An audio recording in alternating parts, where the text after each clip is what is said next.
Hello friends, welcome to today's Samayal. இன்னைக்கு நம்ம today's Samayalல சுட சுட அப்படியே காலி ஆகிடும் அந்த அளவுக்கு சுவையான மொறுமொறுன்னு ஈவினிங் ஸ்நாக்ஸ் ரெசிபி எப்படி செய்யலாம்னு தான் பார்க்க போறோம். இது வந்து ஒரு மாலை நேரத்துல டீ காஃபியோட சாப்பிடுறதுக்கு அவ்வளோ அருமையா இருக்கும். தேங்காய் சட்னியோட பரிமாறினீங்கன்னா இன்னும் ரொம்ப ஜோராவே இருக்கும். அந்த அளவுக்கு சுவையான ஸ்நாக்ஸ் எப்படி செய்யறதுன்னு பார்க்கலாம் வாங்க. இந்த ரெசிபி பண்றதுக்கு முதல்ல இந்த கிளாஸால ஒரு கிளாஸ் அளவுக்கு நான் இன்னைக்கு சாப்பாட்டு அரிசி அதாவது புழுங்கல் அரிசி தான் எடுத்திருக்கேன். பச்சரிசி, இட்லி அரிசி எது வேணாலும் நீங்க பயன்படுத்திக்கலாம். இது வந்து சராசரியா ஒரு 200 கிராம் அளவுக்கு இருக்கும். சேர்த்துக்கலாம். கூடவே தண்ணி சேர்த்துட்டு ஒரு 2-3 முறை கழுவிட்டு அந்த தண்ணியை கீழே ஊத்திடுங்க.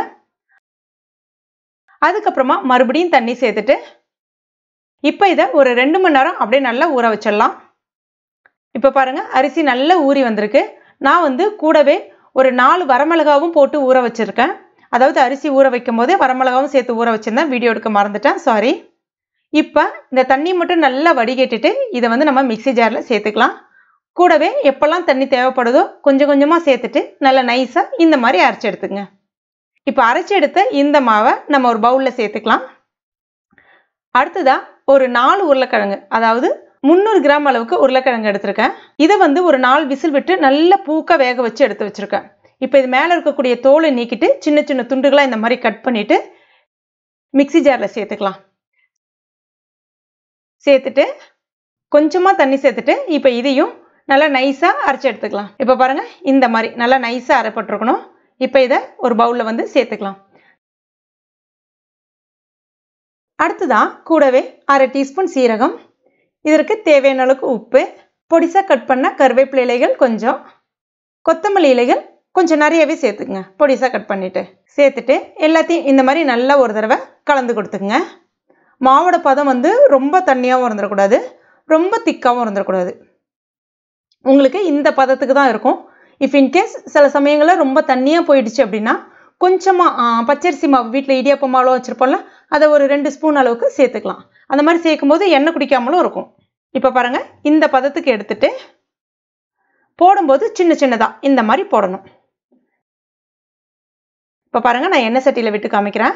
எண்ணெய் வந்து மிதமான சூட்டில் இருக்குது. ஸ்டவ் வந்து ஹை ஃப்ளேமில் வச்சுருக்கேன். இது போட்டோடனே நல்ல ஈஸியாக வந்து பொரிஞ்சு வரும். ஸ்லோவாக வச்சு பண்ணிங்கன்னா எண்ணெய் வந்து குடிச்சிடும். இப்போ ஒன்று இந்த மாதிரி அங்கங்கே அப்படியே லைட்டாக கிள்ளி விட்ட மாதிரி போட வேண்டியதான்.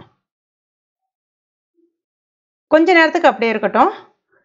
போட்ட உடனே ஸ்டார்டிங்கில் லைட் அப்படி ஒட்டி வர்ற மாதிரி இருக்கும். இப்படி எடுத்து விட்டுடலாம். அதுக்கப்புறமா அப்படியே சுழட்டி விட்டுக்கிட்டே இருக்கணும். 4 பக்கமும் அப்படியே நல்லா எல்லா பக்கமே அப்படியே அழகாக பொன்னிறமாக சிவந்து வரும்.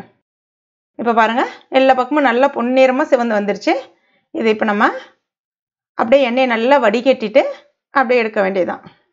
அவ்வளோதான், நல்ல சுவையான மொறுமொறுன்னு ஒரு ஈவினிங் ஸ்நாக்ஸ் ரெடி ஆயிடுச்சு. இது கூட வந்து பார்த்திங்கன்னா தொட்டு சாப்பிட்றதுக்கு தேங்காய் சட்னி பக்காவான காம்பினேஷனாக இருக்கும். இல்லைனா கார சட்னியோடையும் தொட்டு சாப்பிட்லாம். மாலை நேரத்தில் ஒரு டீ காஃபியோட இதை சாப்பிட்றதுக்கு அவ்வளோ சூப்பராக இருக்கும்.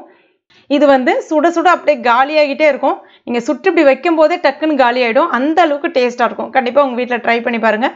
ட்ரை பண்ணி பார்த்துட்டு மறக்காமல் எனக்கு கமெண்ட் பண்ணுங்கள். இந்த வீடியோ உங்களுக்கு பிடிச்சிருக்கும் நம்புறேன். பிடிச்சிருந்தனா லைக் பண்ணுங்கள். உங்கள் நண்பர்கள் மற்றும் ஃபேமிலி மெம்பர்ஸ் கூட மறக்காமல் ஷேர் பண்ணுங்க. மேலும் இது போன்ற டேஸ்டி ரெசிபிகளுக்கு நம்ம டுடே சமையல் இது வரைக்கும் நீங்கள் சப்ஸ்கிரைப் பண்ணலைன்னா உடனே சப்ஸ்கிரைப் பண்ணிங்க. கூடவே மறக்காமல் அந்த பெல் நோட்டிஃபிகேஷன் சிம்பிளை ப்ரெஸ் பண்ணிங்க. தேங்க்யூ.